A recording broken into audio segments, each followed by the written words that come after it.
সাক্ষী থাকো প্রথম কুরবানি আমার মনে হয়ে গেছে এই কুরবানিটা আজ থেকে কিয়ামত পর্যন্ত যত উম্মত হবে তাদের উম্মতের নামে কুরবানি করে দিলাম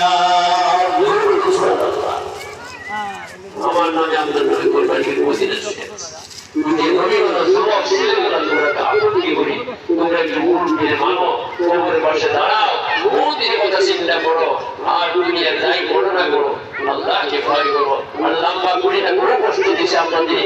আমরা জানি না আগামী বছর আপনাদের সাথে মিলতে পারি কিনা আপনারা আমার সাথে মিলতে পারি কিনা গুরু দূরান্তরকে মানুষ আসছে দোয়া চাইছে অনেকে ফোন করে বাবা বিভিন্ন জায়গায় ফেসবুক থেকে বিশ্বনাথের মানুষগুলা পাগল আমার জন্য আল্লাহ পাহাড়ি 2 জন মানুষের দোয়া চাইছে ধর্মের থেকে 2 জন মানুষের দোয়া চাইছে সবের জন্য দোয়া করি দুটি হাত চোখ বন্ধ করে নিজের জীবনের দিকে খেয়াল করে নিজের জীবনের গোড়ার দিকে মৌদের কথা আগামী বছর রমজান রোজা তারা আমি পাবো কিনা এই চিন্তা করে আল্লাহর কাছে দুটি হাত ধরে